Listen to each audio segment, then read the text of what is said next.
La drague directe, pure et dure, pas de censure. Bienvenue dans le Coach Drague Podcast. Ouais, Roby. Écoute, je voulais faire avec toi l'analyse d'un compte-rendu. Okay. Je voulais parcourir cette histoire avec cette fille et à plusieurs reprises te demander ton avis. Qu'est-ce que tu aurais fait? Pourquoi tu l'aurais fait? Etc. Mais ça sera pour le prochain épisode car, oui, j'aimerais te parler d'un autre truc, d'un bouquin que je suis en train de lire.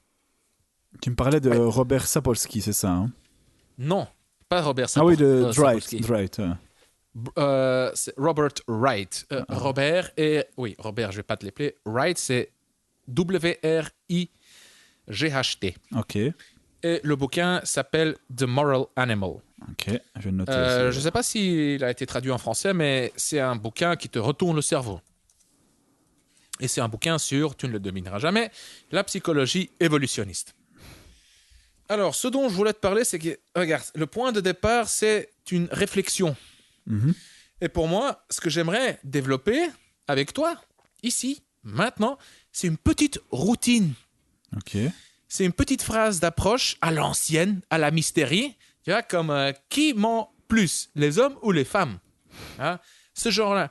Ou la routine, je ne me rappelle plus comment ça allait.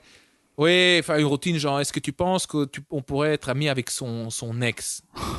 Quelque chose comme ça. Tu te rappelles de ces routines? Ouais. En fait, ouais, je me rappelle. Et en plus, tu sais que même parfois, je me dis c'était pas si mauvais parce que ce qui marchait pas à l'époque quand j'utilisais, c'était pas la phrase. C'est rarement la phrase qui marche pas. C'est généralement toi qui marche pas.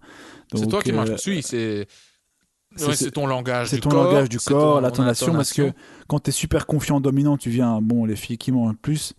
Et après, tu passes sur autre chose. La phrase, elle est très bien, en fait. Mais bon, bref. Ouais. Et donc, voici le point de départ. Je vais m'excuser à l'avance. Ça va être un peu bordélique. Pour moi, c'est un exercice pour voir si j'ai bien compris le truc, mais aussi pour consolider les connaissances dans mon cerveau. Tu vois? Donc ici, je vais essayer de t'expliquer le raisonnement, un des raisonnements, car le bouquin, il est blindé comme ça de réflexions profondes, mon vieux, inspiré de la sélection naturelle. Inspiré du darwinisme, quoi. Mm-hmm. Et là, c'est la réflexion suivante, mon vieux, et c'est un truc, mais écoute, on n'en a jamais pensé, allez, c'est waouh, quoi. Ouais. Tu sais que la monogamie, hein, elle a un avantage. Ok, ici, je ne dis pas, ou plutôt l'auteur ne dit pas que la monogamie est quelque chose de naturel, tu vois. Il dit que la monogamie, c'est quelque chose de contre-naturel. OK. Je veux dire, voilà, c'est les hommes et les femmes, on a tous des tendances tu vois, polygames.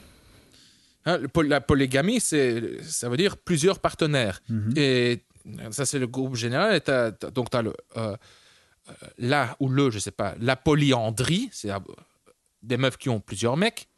Et tu as la polygynie, hein, c'est le fait d'avoir plusieurs femmes.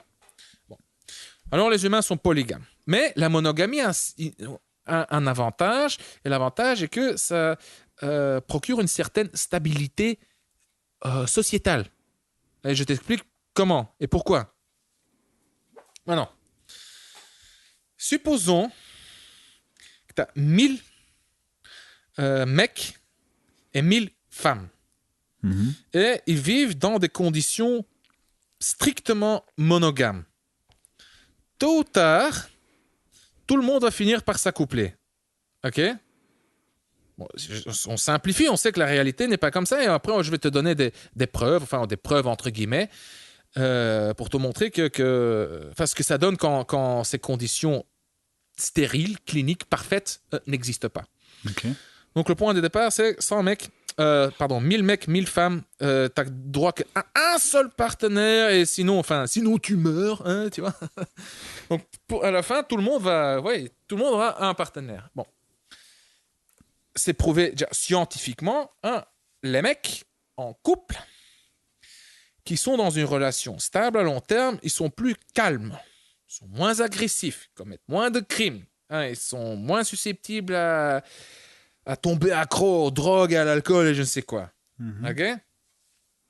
Aussi, au boulot, on le sait, les papas qui ont une famille, c'est des employés plus fiables, quoi. Ils arrivent plus souvent à temps, ils sont moins souvent malades, etc. Ok, bon. Maintenant, supposons que comme dans notre société, en fait, la monogamie en fait un peu en train de se dissout. Et tu as une monogamie sérielle. Ou ce qui est en fait une forme de polygynie. Hein?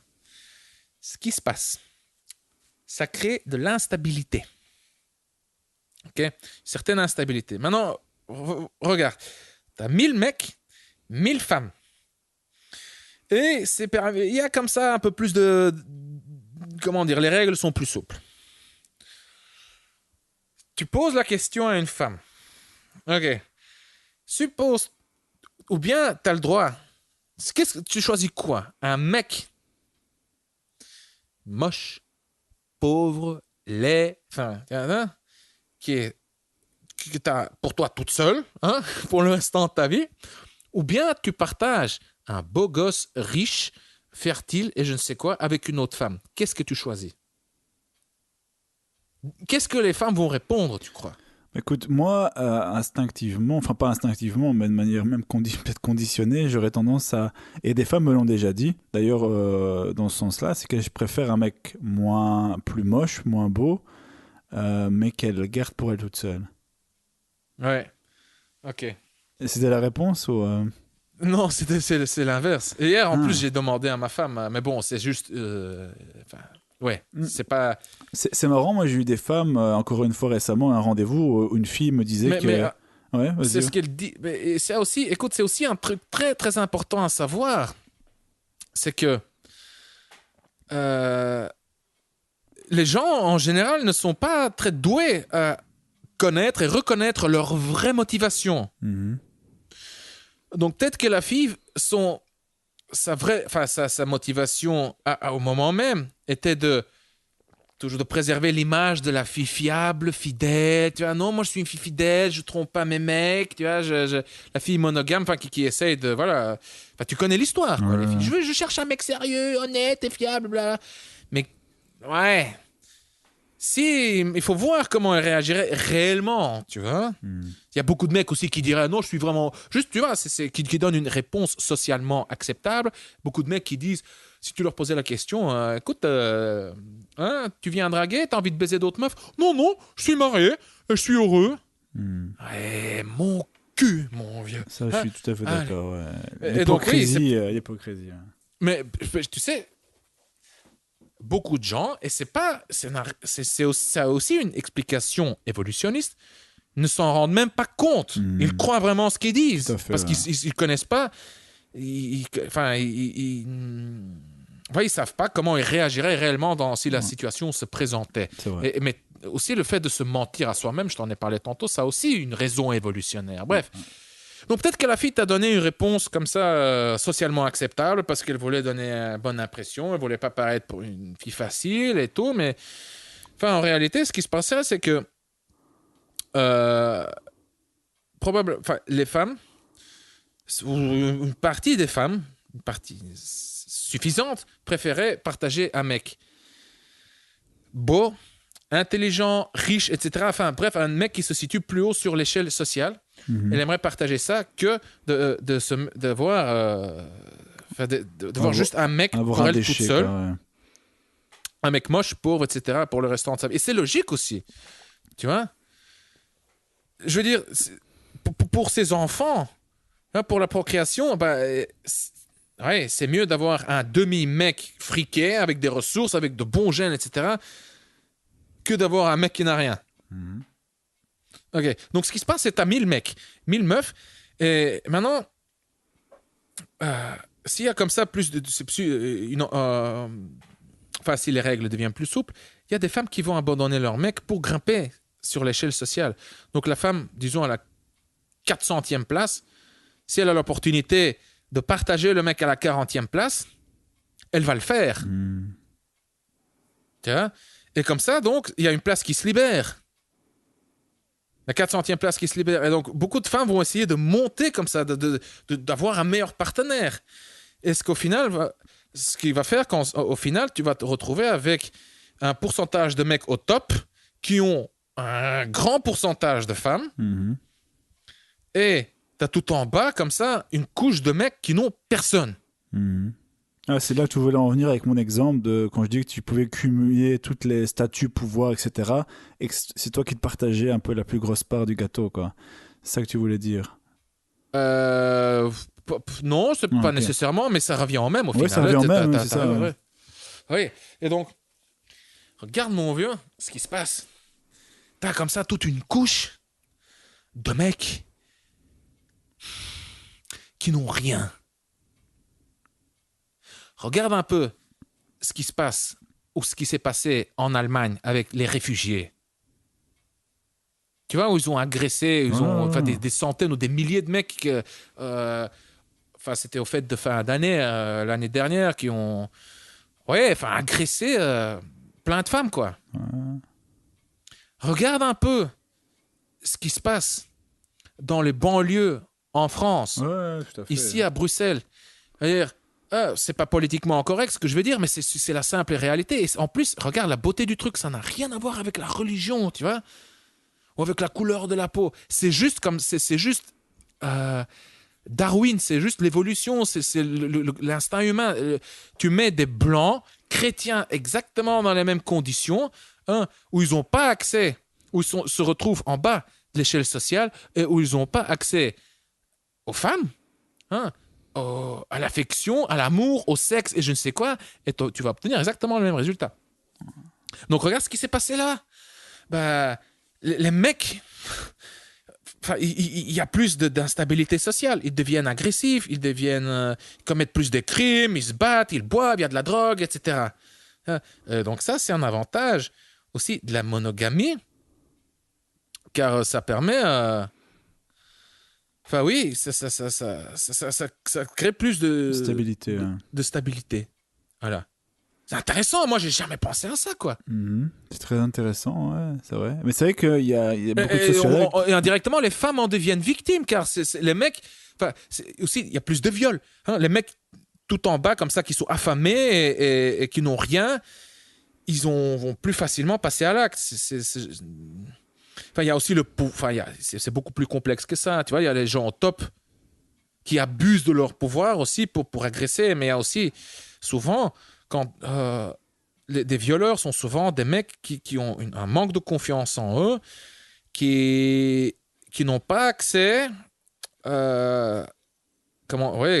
n'ont pas de contact avec des femmes, quoi. Ils n'ont pas accès, ils sont éliminés du marché de l'amour. Ouais. Regarde un peu aussi dans les banlieues à Paris, les mecs qui draguent de manière chelou, enfin, tu vois, c'est leur seule option, quoi. Mais c'est un truc, tu vois, que c'est malsain, c'est pas fluide, il y a pas d'intelligence émotionnelle, il y a du désespoir, il y a comme ça, je sais pas, c'est faux, il y a un truc qui cloche, quoi, bref. Non, c'est certain. D'ailleurs, il y a beaucoup de sociologues qui disaient la violence qui se dégage, mais quand on dit la violence, c'est pas la violence physique, c'est la violence envers les mecs. Quelle violence doit subir en point de vue des relations femmes, des mecs des banlieues. Expliquer ça à Paris notamment, mais c'est vrai que on ne s'imagine pas nous dans la situation où nous sommes, mais t'imagines un peu, t'es déjà discriminé, etc. Et donc ta valeur est mais vraiment diminuée au plus bas, et tu dois voir ça tous les jours, des femmes qui passent devant toi et t'as aucune chance avec elles. Mais oui, ça engendre des frustrations. Ça devient un cercle vertueux, car chaque fois ton Vicieux, infériorité est ouais. confirmée. Oui, pardon, vicieux, tout à fait, merci. Oui, ça devient un cercle vicieux. Chaque fois, ça confirme ton infériorité. Et je veux dire, je le répète, j'ai écrit un article là-dessus. Un petit article très simple, inspiré d'un article scientifique. C'est prouvé, écoute, on l'a mesuré avec des scanners du cerveau. Le rejet social active les mêmes centres du cerveau que la douleur physique. Je veux dire, vouloir grimper l'échelle sociale, c'est quelque chose d'inné, on est câblé comme ça. Encore une fois, tu as l'exemple, tu vois, tu survoles les différents quartiers en hélicoptère, tu vas voir vraiment comme des virus qui se propagent. Si tu voles au-dessus du quartier chic, tu vas voir des piscines qui se propagent comme des virus. Mais c'est juste parce que voilà, si ton voisin hein, une piscine. Ouais, et toi, t'en as pas. Ah, mon vieux, ça, c'est quelque part, tu vas le sentir. Mhm. Tu vas le sentir, tu vas vouloir, pour ne pas être inférieur, quoi.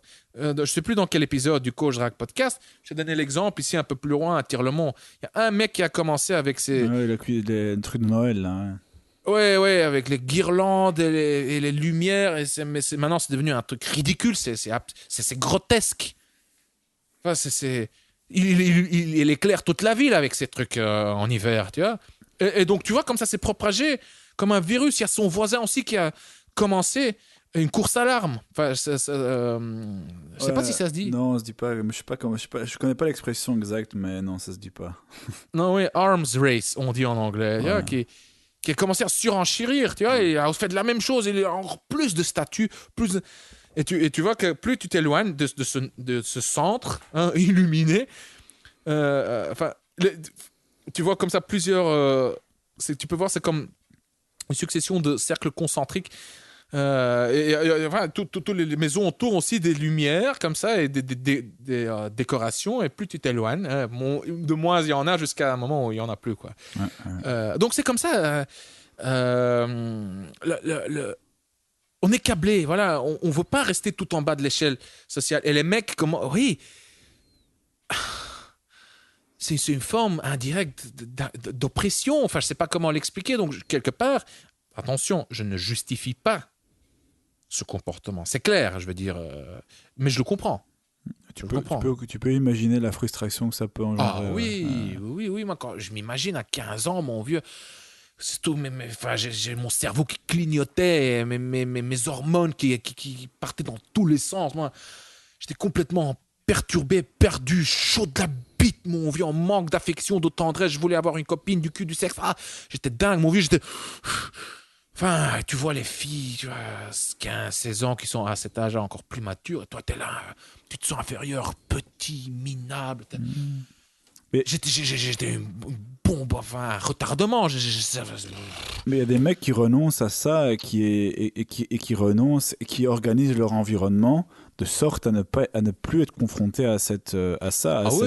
Moi, tu parles du mouvement, le MGTOW, là, Men Going Their Own Way, c'est ça? Non, pas vraiment. Juste des exemples pratiques. Moi, j'avais un mec comme ça, un ami qui je sentais, j'avais qu'on sortait, qu'il était oppressé parce que voilà, pourtant, il n'était pas forcément mal du tout, mais il était convaincu et donc il avait accès à rien du tout.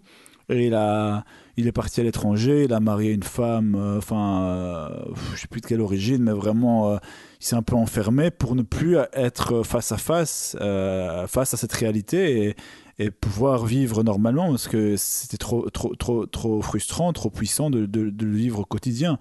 Et pas mal de gens, je ne sais plus qui disait ça, il parlait un peu des sous-hommes, des hommes qui renoncent quelque part à cette... parce que pour x, y raison, qui ne veulent plus être confrontés à cette dure réalité du challenge, de la montée vers...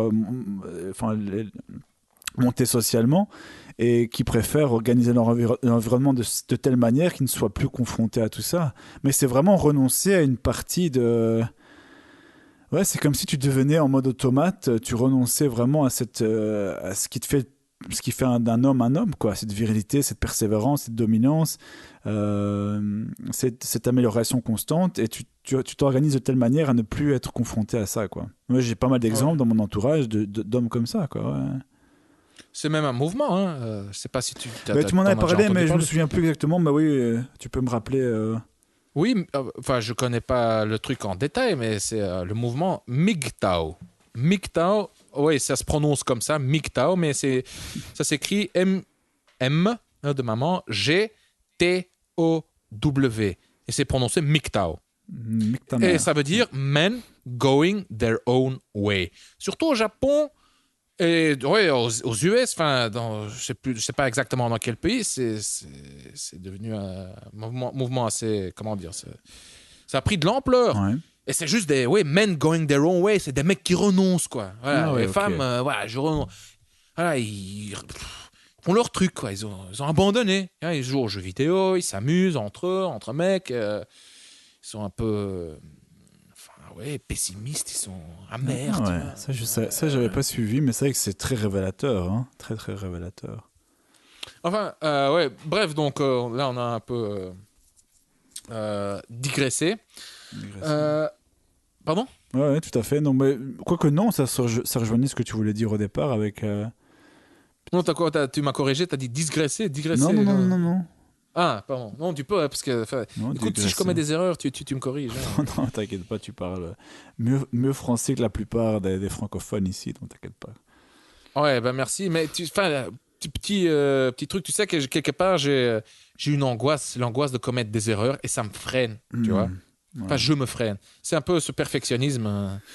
Crois-moi, j'en vois des natifs, des natifs tous les jours, et ouais, laisse tomber, quoi. Il y en a qui parlent français comme pas possible, quoi. Ok, ça me saoule. Ne t'inquiète pas. Que temporairement. Merci. Donc oui, pour revenir, au début, je te parlais de la routine. Tu vois, moi, c'est un truc qu'on pourrait poser aux femmes comme question hein, pour les aborder. Genre, hey, dis, écoute, excuse-moi de te déranger. J'aimerais avoir ton avis, juste 2 secondes. J'ai eu une conversation intéressante avec mon mec et on parlait un peu de la psychologie. Avec mon mec Masculine et féminine. Qu'est-ce que j'ai dit? Avec mon mec. Avec mon pote, oui. Ouais, j'écoute, j'ai mon mec là, il m'attend dans la bagnole. Oui, je là avec mon mec, pardon, je peux te dire. Ouais, ça là, ouais, tu les désarmes encore plus. Donc, je parlais avec mon pote un peu de la psychologie masculine et féminine. Et moi, voici ce que on se posait la question suivante. Qu'est-ce qu'une femme préfère? Être ensemble le restant de sa vie avec un mec moche et pauvre, ou bien partager un mec beau, intelligent, riche, avec une autre femme. Donc, qu'est-ce que tu aimerais voir? Un homme entier pour toi toute seule qui se trouve tout en bas de l'échelle, ou un demi-mec qui se trouve tout en haut de l'échelle? Ah, mon vieux, hop, je pense, c'est un truc à tester. Ouais, mais c'est évident, ça va fonctionner, c'est évident. Quoi. Il y a des phrases comme ça où tu sens avec l'expérience intrinsèquement que ça va bien fonctionner. Quoi. Ouais, tout de suite, elles vont. Ouais. Mais j'aimerais aussi trouver avec toi l'équivalente masculine. Pour vraiment, comme ça, créer. Comment ça, l'équivalent masculin? Masculin. L'équivalent masculin. Tu vois, erreur. Donc oui, un mec, toi, Orbi, qu'est-ce que tu préfères? Avoir la bombe le restant de ta vie, mais que la bombe, quoi. Tu vois? Donc t'es monogame. C'est elle et personne d'autre. Ouais. Ou bien avoir 2 femmes moyennes. Mais vu comme ça, c'est pas très bien posé parce que si vraiment. Non, mais c'est pour ça que je t'ai. Ouais, donc que on va travailler le truc pour que ça soit. Ouais, parce qu'entre le choix entre une, vraiment au sens numéraire, une bombe et 2 moyennes, si c'est juste pour une différence de 1, bah, je garde la bombe, c'est évident, tu vois. Maintenant, si c'est. Le petit go. Ouais, non, mais c'est vrai, si on parle vraiment en termes 1 et 2, voilà, maintenant c'est vrai que si tu me dis entre choisir, ça c'est vrai que c'est un choix qui s'impose, enfin qui se pose à pas mal d'hommes, c'est. Non, mais les filles visualisent 2, hein. 2. Tu visualises les 4 nibards, les fesses, 2 filles qui. Ouais. C'est parce que j'ai l'impression quand tu venais de me répondre, c'était juste abstrait. Tu visualisais rien. C'était juste le chiffre 1 et 2. Ouais, non, je visualise très bien, mais moi ce que je visualisais c'est plutôt 2 moyennes, quoi. Donc, mais visualise-les, hein, visualise-les bien. Les nibards nus, tu vois. Ouais, mais c'est les toujours tétons moyen. durcis, elles sont en train de cambrer, en train de gémir. Robbie, viens nous prendre. Ouais, c'est toujours moyen. Hein. C'est une question que tu veux poser aux filles toujours, ça. Alors l'équivalent masculin, mais pour les filles, toujours. Écoute, je sais pas. Déjà avec la question de départ hein, sur la fille qui, toi, qu'est-ce que tu préfères, un mec moche pour toi, enfin un mec en bas de l'échelle pour toi toute seule, ou un mec au top de l'échelle que tu partages avec une autre femme. Ça, c'est le départ de la conversation. Mais là, maintenant, tu as un backup, tu vois, quand tu as aussi l'équivalent masculin, tu sais injecter, tu sais l'utiliser, quoi. Hein? Ouais, moi, je trouve ça pas mal. Ça peut vraiment permettre de directement ça peut être aussi un très bon filtre, je trouve, comme phrase d'approche, pour voir un peu la philosophie de la fille à ce niveau-là, et directement parler de relations hommes-femmes, de monogamie, de polygamie, de sexe et compagnie. Donc pour moi, c'est une super routine, quoi. Ouais. Tu me la donnes, franchement, je vais d'office l'utiliser très très prochainement, parce que j'aime bien. C'est vrai que à l'époque on critiquait un peu Mystery pour ce côté un peu indirect, et c'est vrai que lui il avait ce côté un peu parfois un peu trop indirect, et j'aimais pas trop sa structure qui était aussi un peu trop tirée par les cheveux. Mais honnêtement, ce type de question est super intéressant, parce que ça engendre directement, on rentre sur le terrain des relations hommes-femmes, et comme on l'a pu le répéter plein de fois, c'est le sujet le plus prolifique dans des rendez-vous, mais aussi lors des approches, parce que ça amène directement au sujet important, le plus intéressant, le plus créateur d'émotions. Et surtout, ça évite directement de rentrer dans une conversation trop comment tu viens souvent ici, qu'est-ce que tu fais dans la vie. Non, on parle directement. On s'en fout, les filles sont tellement abordées, les filles sont pas connes. Elles n'ont pas besoin d'entrer en matière, d'être mis dans un cocon. Non, si tu commences avec ce type d'approche, moi je trouve que c'est vraiment 10 fois plus puissant, quoi. Directement, on commence un sujet intéressant, elle peut directement se faire une idée assez rapidement sur toi, sur des caractéristiques implicites sur ta personne via cette discussion. Donc, très bonne routine, quoi. Quand je note ça ici, ok, parfait. Oui, mais continuons, essayons aussi de trouver l'équivalent masculin. Comme tu l'as posé, ouais, c'est pas mal. Est-ce que Car c'est pas symétrique. Donc si on a la conversation avec les femmes, en fait c'est pas grave, ça doit pas être symétrique. Car là elle pourrait réagir. Ouais, mais c'est pas la même chose. Ah, alors toi tu, ouais. Mm-hmm. Mais ouais. Mais là, il y a un autre problème qui se pose. Là c'est de nouveau de la pure réflexion. Je sais pas. Là, avec ça, on risque d'endormir les filles. Ok. Donc, si toi, tu choisis la bombe dans dans des conditions stériles, hein, c'est la bombe et voilà, tu restes avec elle le restant de ta vie. Mais ça va. Ok, dans ces conditions-là, d'accord, je comprends, mais la réalité, ça correspond pas à la réalité. Car la réalité est la suivante. Tu sais que les mecs, souvent, hein, ça a aussi une raison évolutionnaire. Tu vois ça, les mecs, quand c'est vraiment une top biche, une bombe, il y a beaucoup de mecs qui vont eux-mêmes se disqualifier. Ouais. Car la bombe représente, surtout s'il y a une valeur, surtout si le différentiel en termes de valeur sur le marché de l'amour est trop important. Souvent, tu vois les mecs qui préfèrent prendre des filles moins jolies, moins visibles, de girl next door, comme on dit, tu vois. Filles sages, voilà, les madame tout le monde, qui pas trop mal, mignon, mais parce que et c'est pas un truc conscient, hein. Parce qu'ils auront moins de compétition, les mecs. C'est certain, ça c'est évident. C'est complètement évident. Et tu sais que le degré de jalousie est lié au... Ouais, enfin, il y a une corrélation entre ton degré de jalousie et la différence en termes de mate value entre toi et ta partenaire ou ton partenaire.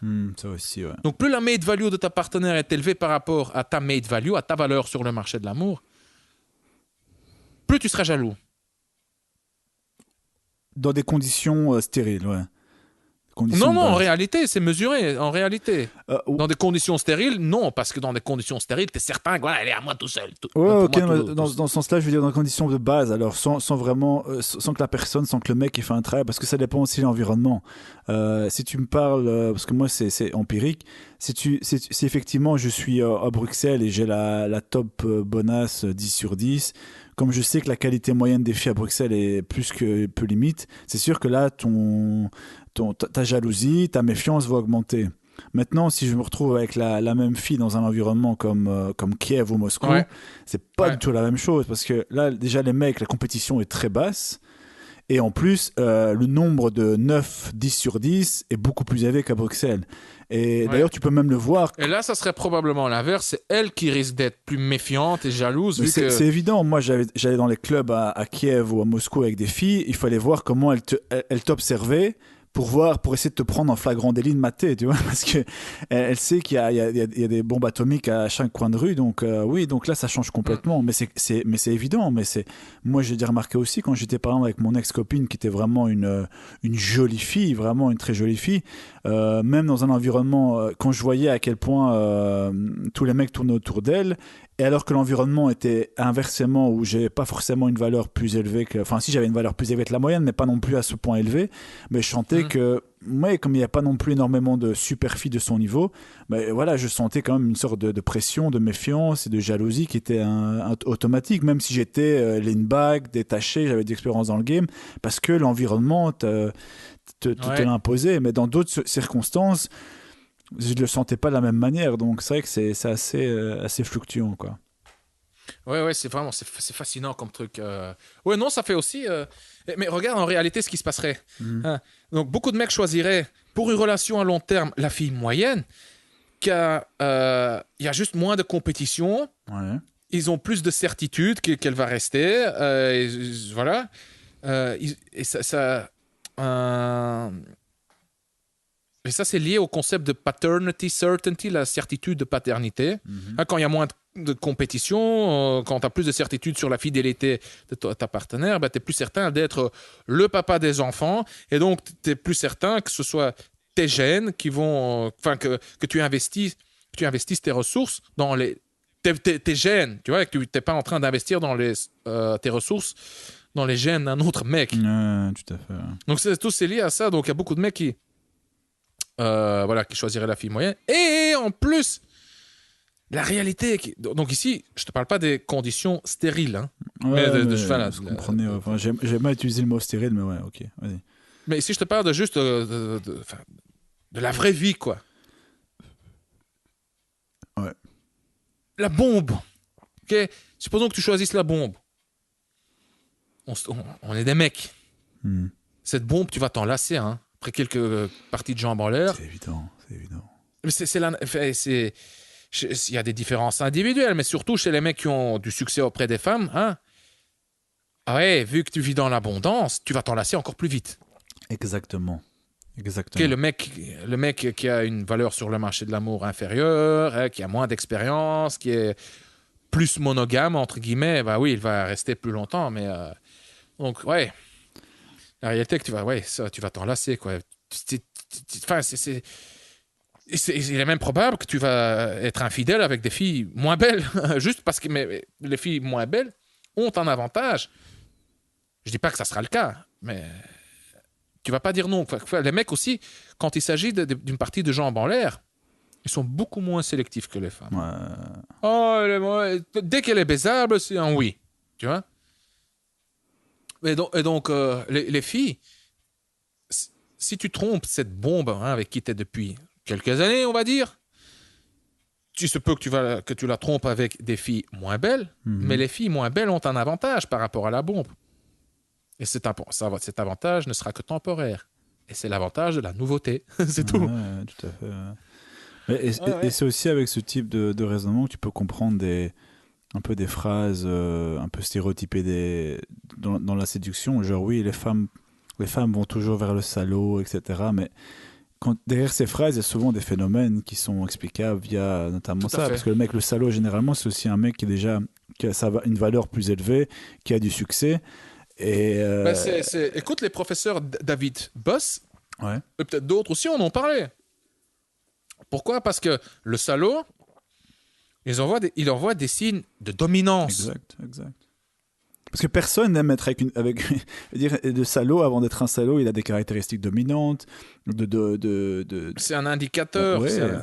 Il est généralement aussi peut-être successful, donc il a du succès, il a des femmes autour de lui, il a du choix. Donc, et ça, c'est généralement des trucs que les gens omettent de dire dans l'équation. On dit oui, c'est un salaud, il a trompé. Oui, mais toi, tu vois ça comme un mec bêta qui ne voit que ça, mais la fille, elle, tout ce qu'elle a vu, c'est ce que tu n'as pas vu, c'est que le mec a du succès, qu'il est dominant, qu'il est alpha, enfin bref, toutes les choses. Même s'il n'a pas du succès, tu peux même expliquer ça à un niveau psychologique. Le salaud est souvent, il a quelques caractéristiques. Il est dominant, il est confiant, le côté peu respectueux. Donc c'est du quoi? C'est un push. Tu vois, c'est un push. Donc je parle ici de push-pull. Hein. Je te suis, tu me fuis, je te suis. Donc le push, il repousse la fille, il la rabaisse. Et donc qu'est-ce que le cerveau reptilien, on va appeler, enfin le cerveau mammifère. Je devrais une fois un peu faire des recherches où ça se situe exactement dans le cerveau reptilien ou dans le cerveau mammifère. Bref, quand le mec casse la fille, quand il la repousse, quand il est peu respectueux avec elle, qu'est-ce que le cerveau reptilien de la fille comment est-ce que le cerveau reptilien l'interprète? Comme donc un rejet, comme statut inférieur. Donc il est au-dessus de moi. Donc, donc ça fait mal. Donc tu vas essayer enfin, le cerveau va essayer de réduire cette souffrance, cette douleur. Comment? Par plusieurs stratégies, en essayant de récupérer la validation du mec. Ouais, c'est quoi? De courir après. Et là, ça déclenche la dynamique. Donc oui, ça peut être expliqué.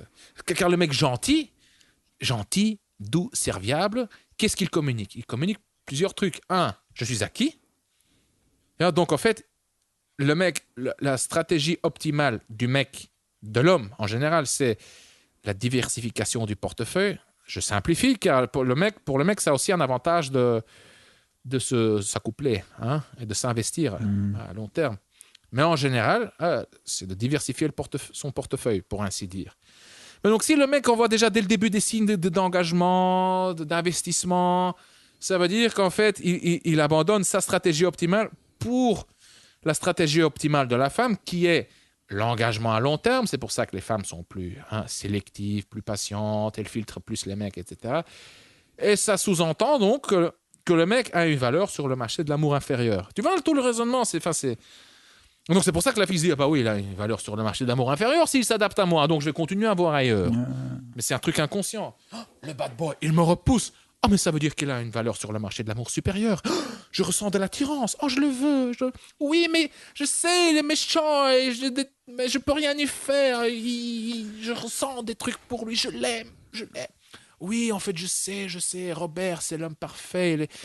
Il est tellement gentil. Il est toujours là quand j'ai besoin de lui, mais ouais, je sais pas, je sens rien pour lui. Exact. Ouais. De la même manière où elles peuvent après rationaliser, entre guillemets, au niveau verbalement, quand elles sont plus intéressées, même chose. Oui, je ne sais plus, non, pour l'instant ça ne va plus, non, j'ai plus envie.